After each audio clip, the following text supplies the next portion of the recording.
We were deep in the Appalachian woods, hours from civilization, when Eric disappeared. One moment, he was by the fire, laughing about something stupid. The next, he was gone.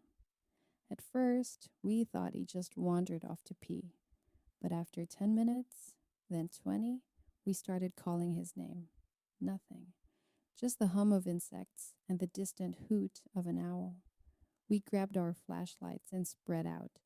The woods were dense, the trees swallowing our voices as we searched. Then we heard the scream, a sharp, playful sounding shriek, like someone messing around, except there was something off about it.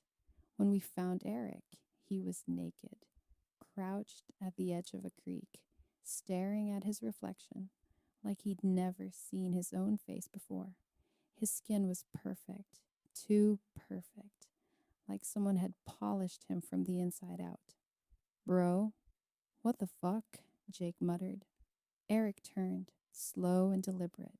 Then he grinned, and just like that, it was like nothing had happened. He stood, brushing off dirt like he hadn't just been acting like a goddamn cryptid. Relax, he purred, stepping toward us. I just needed a midnight swim. His voice was different, silkier, smoother than it should have been. I should have asked more questions. But then he winked at Carly, and she giggled, and suddenly everyone was acting like Eric hadn't been missing for hours. Everyone except me. Then we found Carly. Jake was the one who noticed she was missing first.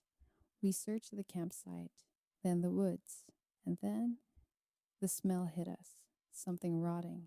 Jake gagged. I followed the scent, stepping carefully through the underbrush until my foot hit something wet. I looked down. Blood. And then I saw her. Carly's body was sprawled across the dirt, her stomach torn open, her insides spilling onto the ground like wet rope. Her face was frozen in an expression of pure horror. I choked back a scream. What the fuck? Jake whispered, stumbling back. Eric stepped forward, completely unfazed. He tilted his head, studying Carly's corpse like she was an interesting experiment. Then he looked up at me and smiled. What a shame, he murmured. She was kind of cute. I felt my stomach drop. Jesus Christ, Eric, what the hell is wrong with you? I snapped. He blinked, surprised.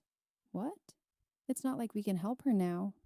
His voice was smooth, amused, like this was nothing but a mild inconvenience. Jake turned and threw up in the bushes. I grabbed my phone, my hands shaking. No service. I moved, tried a different spot. Nothing. Jake checked his phone. Same thing. Fuck, I whispered. We couldn't call for help. We were trapped out here. The longest night of my life.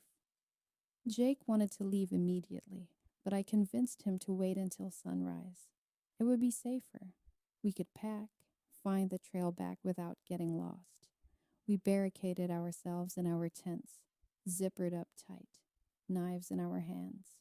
I sat upright, listening. I told myself I wouldn't sleep. I couldn't sleep. But the adrenaline wore off. My eyelids drooped. The forest blurred. I blinked, just for a second. And when I opened my eyes, Eric was inside my tent, lying next to me, grinning. Hey, you, he murmured. His voice was like silk, brushing against my skin in a way that made me shudder. I scrambled back, my breath coming in sharp gasps. What the hell are you doing? I whispered. He sighed. You're so tense. We've been dancing around this all trip, haven't we? I stared. His eyes shone in the dark, too bright, too deep. Come on, he purred, moving closer. Don't you feel it? His fingers trailed up my arm and my whole body flushed, like he was touching something deeper than my skin. I did feel it, a pull, a hunger, curling inside me, and I hated that I wanted more. He must have seen it in my face because his grin widened. That's it, he whispered. Just Let go. Then he kissed me, and my body collapsed. Because the second his lips touched mine, I felt it. The drain, a deep, unbearable pull, like something was sinking into my bones, hollowing me out from the inside. I tried to shove him away, but my limbs wouldn't move. My body felt numb, my mind dizzy, and deep inside me, something shifted, as if it had been waiting for this moment. Eric groaned, his grip tightening. His body felt hot, pulsing with something alive, hungry. I blinked up at him, my vision blurring.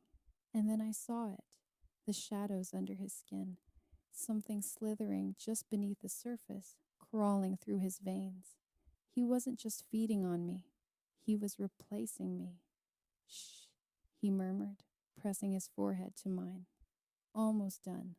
My breath hitched. No, I croaked. He smiled. Yes.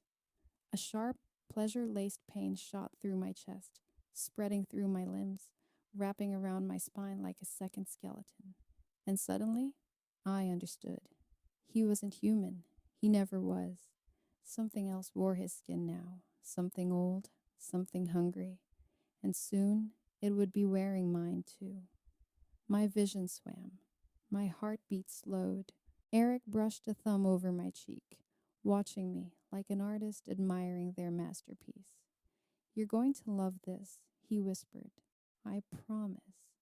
His lips brushed against mine, and the last of my resistance melted away. I let him pull me under. Now I understand. Eric wasn't hunting me. He was choosing me. And now, as I sit here, staring at my reflection, I realize I look different. My skin is brighter, my eyes sharper, and I feel amazing, hungry. I lick my lips. Tonight, I think I'll go out. Maybe find someone to share this with. After all, Eric was right.